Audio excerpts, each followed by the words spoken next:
Heyo! We're Arterly obsessed, and welcome to our acrylic paint pouring tutorial.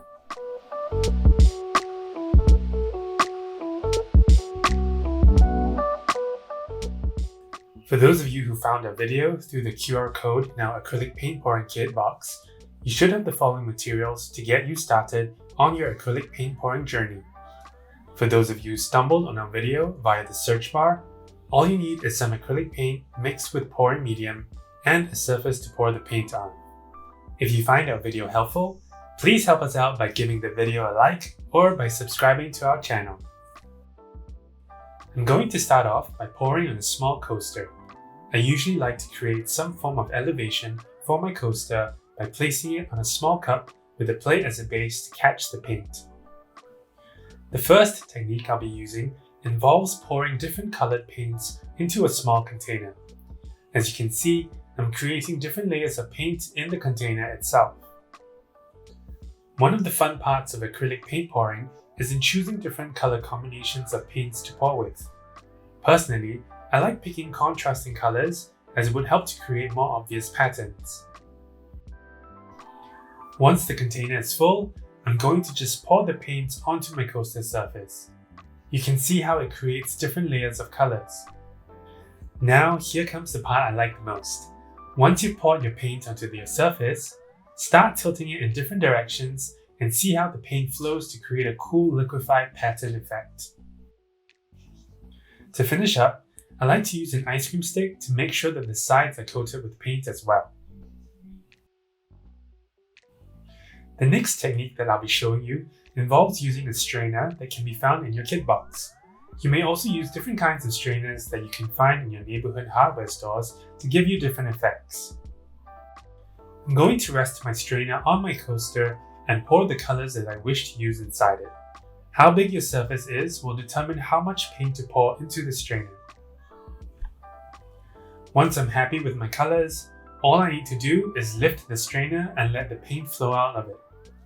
I like to twist it a little as I'm lifting to create a tiny swirl. Using the strainer creates this radiating circle effect that's really cool and trippy. I'm then going to tilt my coaster and let the paint flow around to coat the entire surface. Once that's done, I'm going to finish it off by making sure the sides of the coaster are coated with paint using an ice cream stick and set that aside. The paints usually take about a day to fully dry as the layer isn't very thin. Up next, I'll be doing a pour directly onto canvas. With acrylic pouring, there's really no right or wrong way of doing it. Feel free to explore different ways of pouring to create different types of patterns. Here, I'm doing a base pour of black and white with a strip of pink, blue, and gold right down the middle. I'll be using a hairdryer to help me spread the paint to create a kind of explosion effect. If you have a hairdryer and want to try this, don't turn the heat on as it will dry out the paint more quickly. You can also use a stick to draw on the paint to create different patterns. You can then just tilt the canvas around until you're happy with how your artwork looks. Finally, I'm going to show you how to pour on the toy bear that comes in your kit. You can use this method to pour on any other odd-shaped object that you wish to. Firstly, you would need to sand down the bear or whatever you intend to pour on. This will help create a rough surface for the paint to catch and not drip entirely off the bear or object that you're pouring on. Check to make sure that you've sanded all throughout by touching every part of the bear and making sure that it's rough. For the pour, I'm going to pour different colors into a container and using an ice cream stick to give it a gentle stir. Be careful not to stir too much as the colors might mix and you will get something very brown and muddy looking.